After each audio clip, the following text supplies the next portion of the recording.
Você acha que o caminho para uma vida saudável, leve e natural é complicado ou só é possível para pessoas com uma mentalidade mais evoluída? Eu sou a Amanda Bimbati. E eu sou a Sara Pinheiro, e aqui no Natural Pod vamos falar de forma simples, prática e sensível sobre o nosso caminho de conexão com a natureza e com a nossa essência.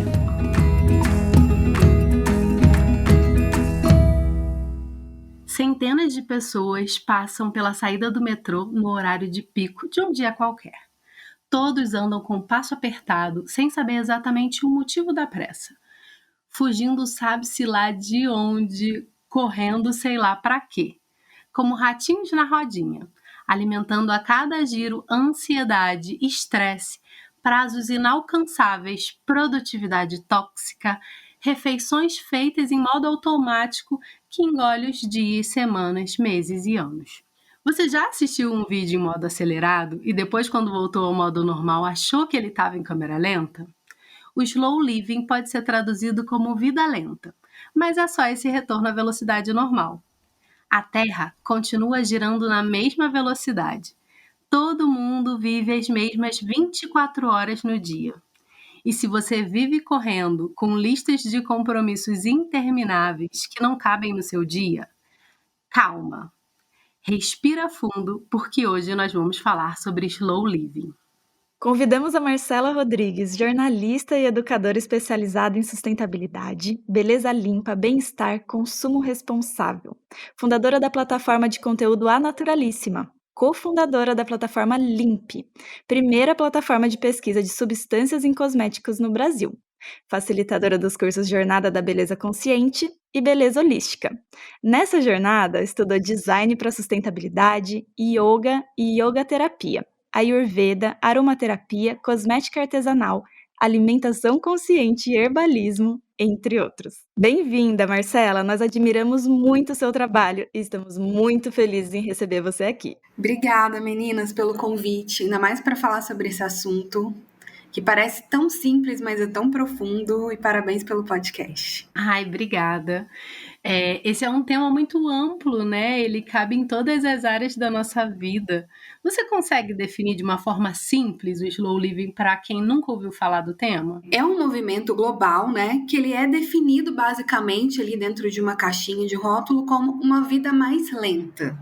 Mas quando a gente vai pensar na prática do dia a dia, é sim uma vida mais lenta, mas eu percebo que é uma vida também mais atenta. É muito mais sobre uma vida desacelerada do que aquele lento, como a gente conhece o que é lento, sabe? Esse ranço e essa distorção da palavra lenta, como se lento fosse só devagar, não fosse produtivo, não fosse criativo, não fosse dinâmico. Eu acho que vocês trouxeram bem nessa introdução, que é muito mais voltar sobre o ritmo normal e natural do que ficar lento, que pode ser uma velocidade para uma pessoa, pode ser uma velocidade para outra. Então, hoje, na minha prática, de quem gosta muito desse movimento e tenta praticar, é muito mais sobre seguir o meu próprio ritmo e seguir o ritmo natural das coisas. Então, em alguns momentos eu vou acelerar mais, eu vou desacelerar mais, em alguns momentos esses ritmos vão ser diferentes. Então, eu acho que não é só sobre uma vida lenta, mas é um lento atento. É sentir e observar também o próprio corpo, né, Marcela? Eu sinto muito isso também quando eu olho para o slow living. E eu tenho a sensação de que a gente tem a tendência de começar a olhar para esse conceito de desacelerar e rever a nossa relação com o tempo quando nós já estamos sendo engolidas pela rotina muito pesada.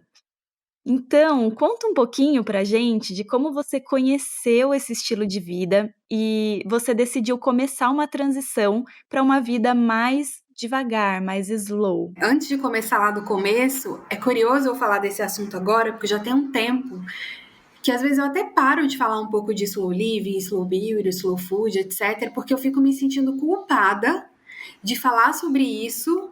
Eu sei que por conta de distorções, esses termos todos que a gente falou hoje, né, tem distorção do que é natural, do que é holístico, do que é slow, do que é devagar. As pessoas entendem que eu tenho uma vida super lenta, super slow, que eu fico só nos rituais, faço uma coisa de cada vez. E, na verdade, eu sou uma pessoa hiper produtiva, às vezes eu me perco nas minhas tarefas, às vezes eu tô super sobrecarregada, porque a vida é cíclica, né? Então eu me sinto, assim, culpada. Esses dias uma pessoa super próxima a mim comentou, nossa, mas não é slow nada, né? E um outro tempo atrás, acho que eu até gravei isso no podcast que eu fiz sobre esse assunto também, que de é naturalismo, eu falei que uma pessoa falou assim, porque a gente é meio fake news nesse negócio slow, né? Aí eu passei a repensar muito sobre isso, porque eu sou muito produtiva no dia a dia, mas ao mesmo tempo, eu acho que eu não fujo do slow, não é uma incoerência. Hoje, depois desses anos todos, depois de romantizar o movimento, idealizar, achar que eu estava super dentro dele, eu entendo que é a tentativa de desacelerar que me leva a esse modo slow. Então, o fato de eu estou muito produtiva com 1000 coisas, então eu paro e eu falo, bom, hoje eu vou priorizar isso e eu vou priorizar aquilo. A minha vida hoje, ela não me permite que eu seja super devagar, que eu acorde, faça uma coisa, faça outra. Eu tenho momentos assim na minha rotina porque eu tô sempre me desafiando a ser slow. Então, como eu disse, né, o slow é muito seguir o próprio ritmo. E eu tô numa fase que eu tô mais acelerada e às vezes eu sinto culpa, às vezes não, às vezes eu falo, bom, talvez seja só seguir o próprio ritmo, enfim, né, crises existenciais. Mas foi super importante eu trazer esse movimento para minha vida e me desafiar, porque só o fato de eu reconhecer que o ritmo desacelerado é o ritmo ideal, porque faz com que a gente enxergue o essencial, e o essencial é diferente para cada pessoa, me trouxe os benefícios, né? Então, uns anos atrás, foi até no meu começo de pesquisa do movimento pela beleza limpa, era uma época que eu estava olhando também para alimentação, para o estilo de vida, e aí eu me deparei com o movimento Slow Food. Mas eu já trabalhava com beleza, né, como repórter e tudo, estava nas pesquisas da cosmética natural e me deparei com o Slow Beauty, porque o Slow Living ele acaba sendo aplicado em várias áreas de consumo, principalmente, né, Slow Fashion, Slow Beauty, Slow Food. E eu fiquei encantada com isso, porque eu venho de uma vida muito simples assim no interior, e quando eu vim para São Paulo, eu me encontrei nesse ritmo mais dinâmico, sabe? Eu me senti assim empoderada, eu posso fazer tudo. Eu comecei a achar lindo não ter muito tempo, agenda ocupada, 1000 eventos, essa vida criativa daqui. Então eu comecei a repensar o meu ritmo a partir daí. E foi bem revolucionário porque eu comecei a me desafiar a ter essas pausas, sabe? Pausa na hora de comer, pausa para passear. Isso sempre combinou muito com o meu estilo de vida, porque eu gosto de uma coisa mais diurna, por exemplo, de acordar cedo, aproveitar as manhãs. Então, essa coisa do café da manhã, para mim, é super importante. Talvez num dia inteiro agitado, o café da manhã é onde eu aplico o slow living, sabe? Porque eu vou fazer uma comida com calma, com intenção, eu vou ritualizar, vou tomar um sol. A minha manhã talvez seja o meu momento slow living.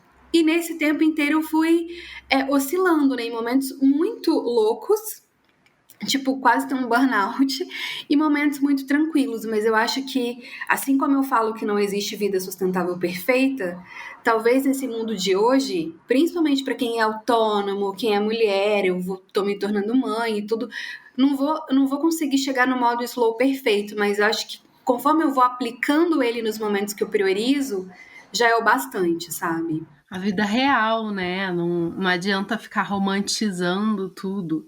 Não é andar devagar, é caber dentro do seu tempo, né? Sim, e sabe que engraçado aconteceu? Eu abri uma caixinha de perguntas no final de semana, aí veio uma pergunta que já se repetiu outras vezes, que era assim, Marcela, como você consegue ser tão calma e plena sempre? E eu fico pensando, gente, e foi numa semana anterior que eu tava pirando tanto que eu tive que fazer um bate-volta assim na praia para eu dar uma desacelerada, porque aqui parece que tem uma coisa dos campos mórficos também da cidade. São Paulo, piso aqui, eu já fico acelerada, sabe? É muito louco, né? Já abro a agenda, tem 1000 coisas, aí eu tenho que cuidar da vida pessoal, vida profissional. Aí só o fato de eu saber que eu preciso pausar e descansar e ritualizar já cria uma nova demanda na minha agenda. Então eu fico ansiosa porque eu tenho que pausar.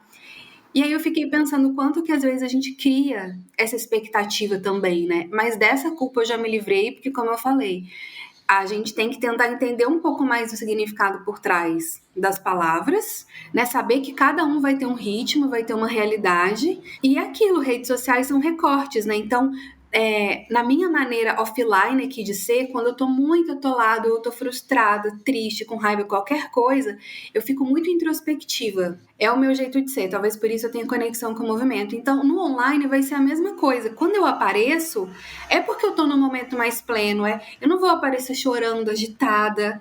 Mas foi uma semana caótica para mim. Eu recebi essa pergunta, eu nem respondi porque eu falei, eu preciso responder depois para contextualizar isso tudo. A próxima pergunta é exatamente sobre isso que você acabou de me dizer, porque eu enxergo essas grandes cidades, esses grandes centros, como um gatilho para você começar a correr, né? Já tá todo mundo andando rápido na calçada, e eu acho que com a pandemia isso ficou ainda pior, o tempo ficou ainda mais escasso. Porque essa rotina de aula, trabalho, consulta online, a gente acabou perdendo aquele tempinho de deslocamento físico entre os compromissos, né? E a gente acabou acumulando ainda mais tarefas, mais compromissos e projetos extras nesse tempo que nem existia.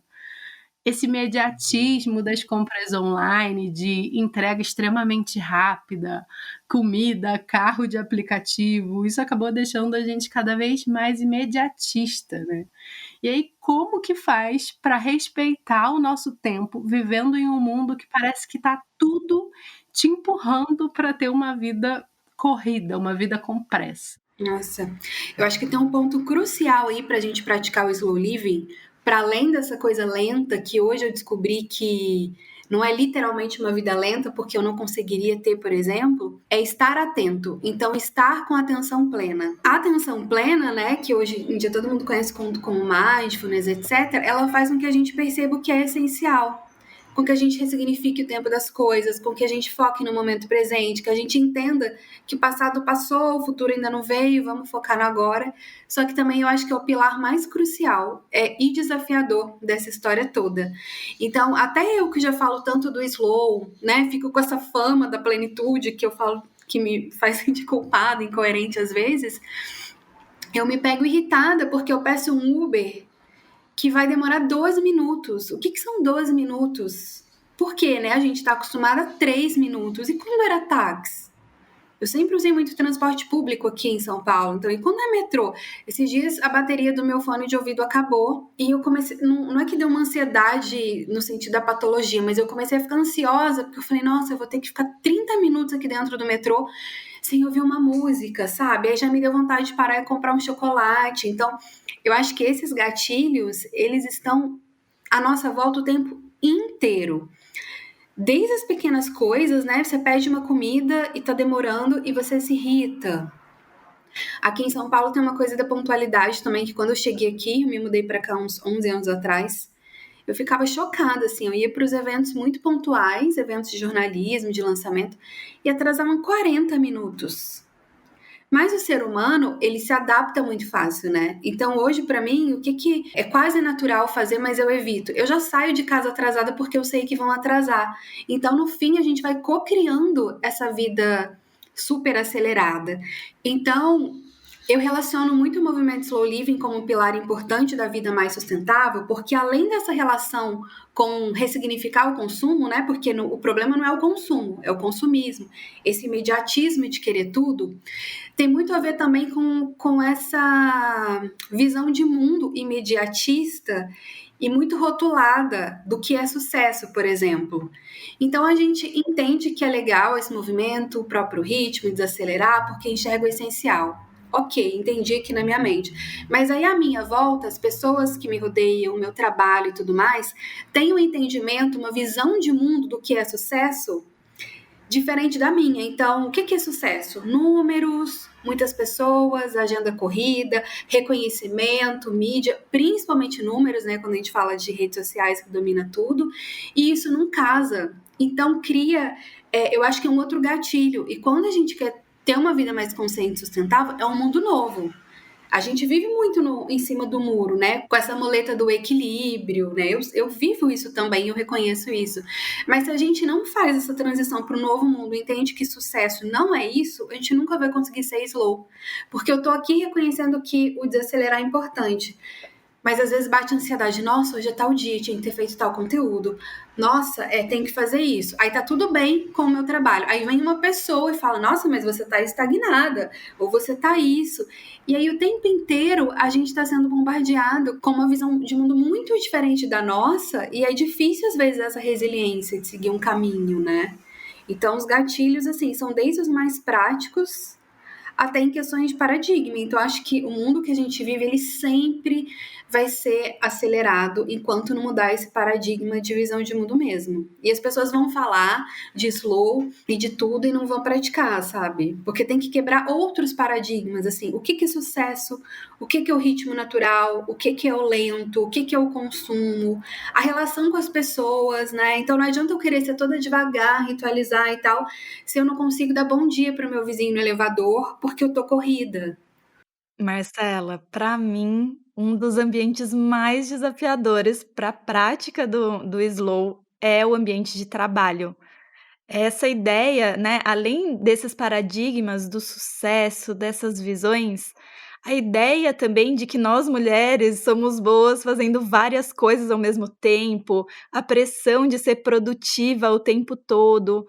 Dá para a gente trazer, então, um pouco desse conceito especificamente para esse ambiente do trabalho? Uhum. Eu também acho que esse é o ambiente mais nocivo para essa questão do modo automático, né? Porque acho que a questão é muito mais a gente sair do modo automático do que só ficar lenta. Porque eu conheço gente também que é super lenta, e eu acho que eu sou muito mais produtiva que essas pessoas.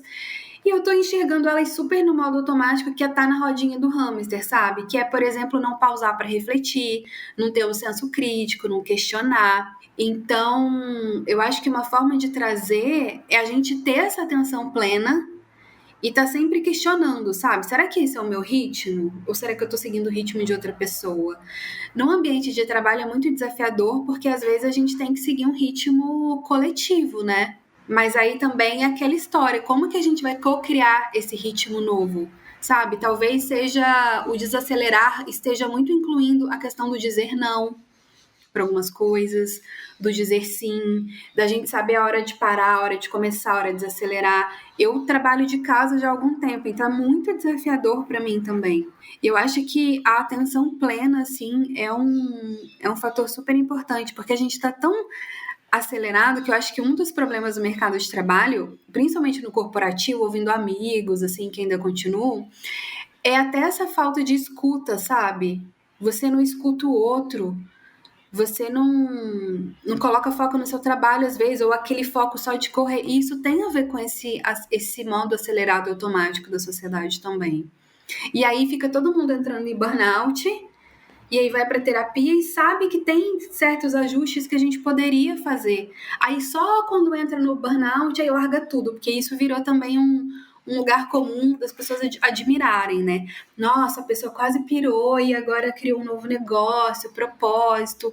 Não, a gente não tem que esperar chegar nesse pico louco, ficar doente, e aí eu desacelero. Porque aí pode desacelerar, porque eu já conquistei algo. Eu acho que o desacelerar ele tem que estar ali no meio do caminho. Aí entra essa questão dos paradigmas, né? Romper com, nossa, será que eu vou perder a possibilidade do que é sucesso, que todo mundo fala que é sucesso? E parece que tá tão romantizado, né, que é aceito a pessoa trabalhar até enlouquecer e ficar doente e largar tudo, mas não é aceito a pessoa incluir na rotina pausas para manter essa saúde e continuar produzindo. Então, para onde que a gente está indo, né? E você pode fazer tudo. Eu acho que quando a gente desacelera, ou não sempre, né? Porque acho que a vida é muito cíclica. Quando a gente se permite desacelerar, quando a gente enxerga que é hora de desacelerar, ou quando ao longo do dia a gente aplica em alguns momentos o slow living, então para mim são as manhãs. E à noite, porque eu não funciono à noite. À tarde eu sou assim, workaholic, com mil coisas. A gente já se permite quebrar um pouco esse paradigma, sabe? Então é um momento que eu vou refletir uma coisa que aconteceu ontem ou que vai acontecer, eu vou me conhecer. Então, Eu acho que super dá para ir fazendo cada um no seu ritmo. Mas aí também a gente tem que ter a autorresponsabilidade de não romantizar esses movimentos, assim como não romantizar o movimento da sustentabilidade, não romantizar o slow, não romantizar a beleza natural, porque senão a gente não consegue alcançar essa possibilidade, né? Então acho que é muito assim, qual que é a minha realidade? Como que eu vou aplicar ali aos pouquinhos? Porque de fato eu acho que é possível super ser produtivo, criativo, dinâmico e ainda assim estar praticando o slow living. É autoconhecimento, né? Como você falou, você já sabe os horários ali que você funciona um pouquinho melhor e já se organiza para otimizar, né? Sim, é puro autoconhecimento, porque quando a gente está no modo automático, a gente quer seguir muito o ritmo coletivo. Então, até quando a gente fala da ressignificação do tempo, esse calendário que a gente segue hoje, né, o gregoriano, ele foi criado muito pelo homem, assim, no sentido racional. E quando a gente olha para os calendários das tribos originárias, de outras culturas, a gente entende que até nessa questão do calendário literal mesmo, segunda, sexta, 1 ano, 2 anos, 3 anos, feriados, etc., eles são completamente diferentes, né? O Rafa, meu companheiro, gosta muito de estudar uma filosofia que chama Códigos do Tempo, que fala muito disso. Como que o tempo que a gente segue aqui é um tempo muito diferente do tempo da natureza. E eu acho super interessante, porque aí a gente entende que, tipo, ficar focando em 1000 coisas no ano novo não faz sentido nenhum. Sabe quando começa janeiro? E aí tá todo mundo naquela coisa de recomeço, mas você tá naquela preguiça, assim, ai, não sei se é o meu tempo de fazer metas. É porque talvez você, aquele momento não seja o seu momento de meta. Ou quando chega dezembro, você quer trabalhar muito, acontece muito isso comigo, e tá todo mundo querendo férias. Imagina se a gente deixa de olhar para o nosso tempo para seguir o tempo coletivo, né? E quando a gente olha para as outras filosofias, é muito legal de entender isso. O Ayurveda, por exemplo, que é uma filosofia que eu gosto muito de seguir, fala sobre isso. Como que para nossa saúde é importante a gente priorizar, por exemplo, alimentos de época, porque vão ser mais saudáveis. E o que a gente faz? A gente quer, né? Eu quero morango hoje, então eu vou lá comprar um morango. E qual é o morango que vai ter no mercado fora de época? Cheio de agrotóxicos. Então são muitos detalhes assim no cotidiano que a gente pode às vezes estudar, procurar saber para ressignificar isso também do tempo, né? Eu acho que o tempo natural é algo muito interessante da gente observar. Não é à toa que a mulher tem 4 fases, né, de ciclo feminino, menstrual, 4 fases da lua, 4 estações. A natureza ensina muito sobre essa questão de ressignificar o tempo. Era exatamente isso que eu ia te perguntar agora. A natureza tem o seu próprio tempo para tudo, né? Você sempre traz essas referências da natureza nos seus conteúdos, como as fases da lua, as estações do ano, os nossos ciclos femininos e até a gestação, que é um momento muito especial que você está vivendo agora. E eu queria que você falasse um pouquinho sobre como esses movimentos da natureza te inspiram e te ajudam a construir essa rotina com mais presença.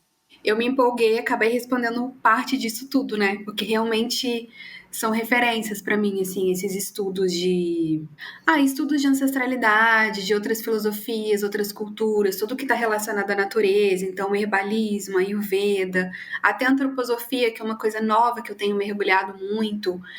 Então, trazendo um pouco esse assunto de novo, eu sempre sinto que a natureza é uma professora, né? Então, às vezes, até nesse modo automático, quantas pessoas a gente conhece que, né, gosta de fazer trilha, aventureiro, natureza, mas também não tem esse entendimento de que a natureza ensina sobre o tempo. E às vezes aqui na cidade, no caos paulistano, a gente consegue tirar lições. Então, essa questão de observar as estações do ano, cada estação ela vai ter um ritmo próprio e ela vai ensinar alguma coisa. E quando a gente olha para os animais mudando de comportamento a cada estação, isso diz muito também. Então, o inverno, por exemplo, é um momento muito de introspecção, de autoconhecimento, de olhar para dentro. A primavera é desabrochar. O verão é uma energia mais de ação. Então, quando a gente tenta seguir um pouco isso, e não precisa ser de uma forma romantizada ou literal, a gente consegue acertar um pouco os nossos ponteiros também. Eu acho que isso tudo tem a ver com saúde humana, saúde planetária e bem-estar. E quando eu falo esse insight que eu tive um tempo atrás, né, de que é óbvio, cada um sabe disso, mas eu acho que eu tive esse momento de insight, porque cada um vai internalizar de uma forma que há tempo de acelerar e há tempo de desacelerar. Foi um entendimento que eu tive observando a natureza, né? A natureza, ela não é lenta. Então, o tempo certo não é literalmente lento, mas quando a gente olha para a natureza, ela tem o tempo de renascer, de morrer, de florescer, de acelerar, desacelerar, de ter avalanches e conforme há desequilíbrio, a gente vê toda essa crise planetária acontecendo, essa crise ambiental. Então, a natureza, ela ensina de muitas formas, né? Então, se a gente está na cidade, eu gosto muito de trazer a caminhada como uma prática, né? A caminhada está muito nas práticas de ecologia profunda, de meditação ativa, e eu vejo como uma prática da gente aprender natureza. Mas não é aquela caminhada que eu vou pôr o fone de ouvido e vou ficar lá fitness. É aquela caminhada que eu vou me propor a observar a natureza. E lembrar que eu tô aqui em São Paulo, e quando eu fico frustrada que eu não consigo ir na praia, numa cachoeira, como eu estava há pouco tempo, eu falo, bom, a natureza que eu tenho aqui, eu posso ir na pracinha e tentar aprender um pouco, tendo planta em casa, olhando para a árvore, olhando para fora, sabe? E fases da lua, acho que tudo isso também que são conhecimentos que a gente perdeu, né? Ensina muito sobre isso.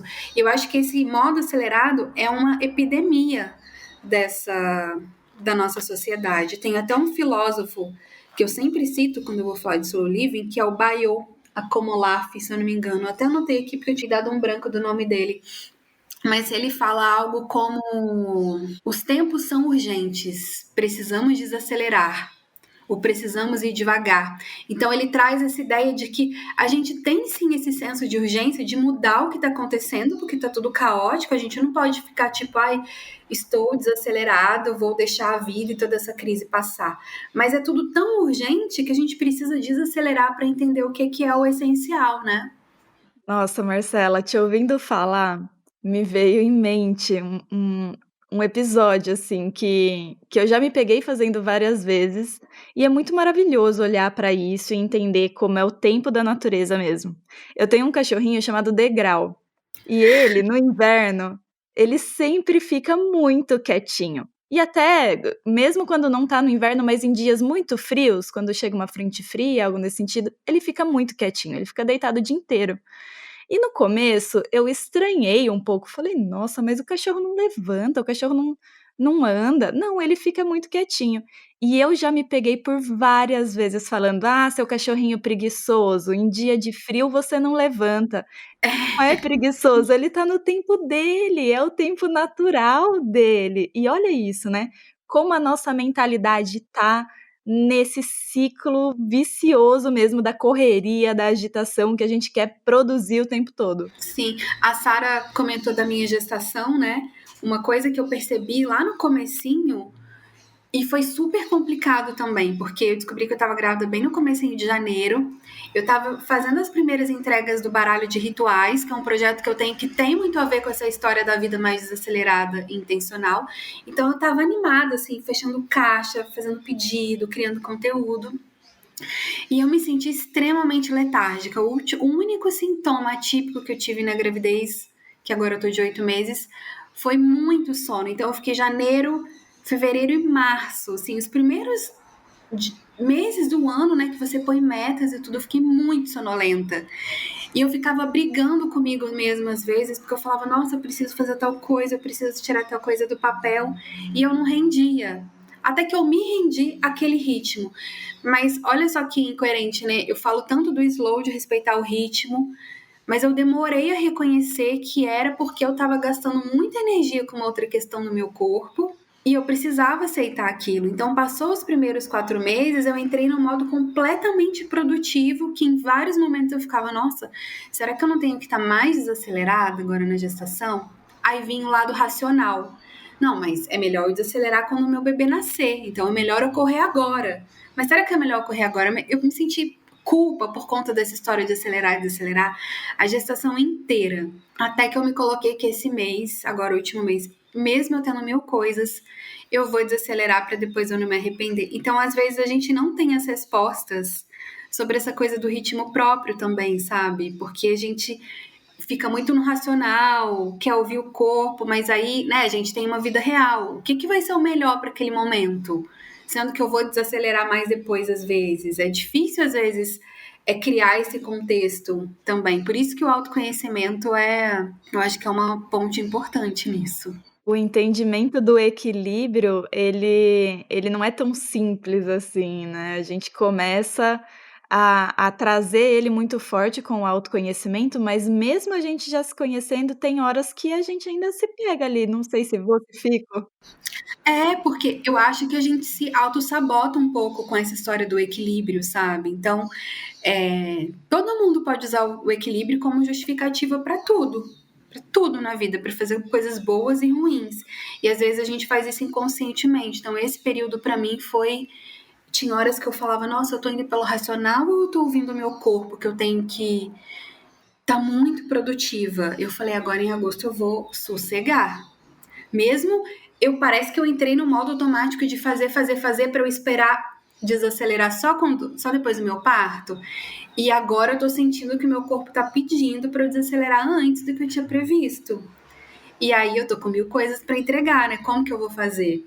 Eu não vou conseguir desacelerar 100% como eu gostaria. Então eu já tô tentando fazer aqueles ajustes possíveis, assim, aumentar as pausas, falar alguns nãos para viagem, para passeio, para encontrar amigos, para descanso, para trabalho. Pelo que eu entendi até agora, a joia da nossa conversa é que o slow é a sensibilidade de ouvir o nosso corpo, de ouvir o nosso estado, né? E até o externo mesmo, da natureza, das estações. Sim, eu acho que a grande questão é sair do modo automático.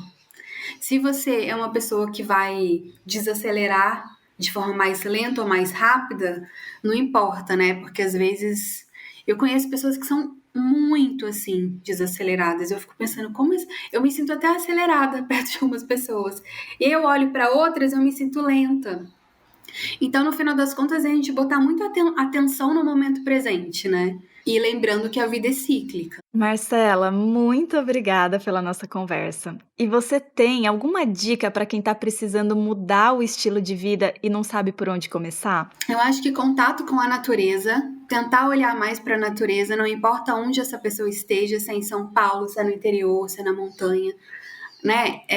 Nós somos parte da natureza. Parece uma coisa super romantizada, mas é o cerne da sustentabilidade da regeneração. Se a gente não tivesse entrado naquele mundo de separatismo, de que a natureza tá lá e eu tô aqui, talvez a gente não tivesse chegado nesse ponto.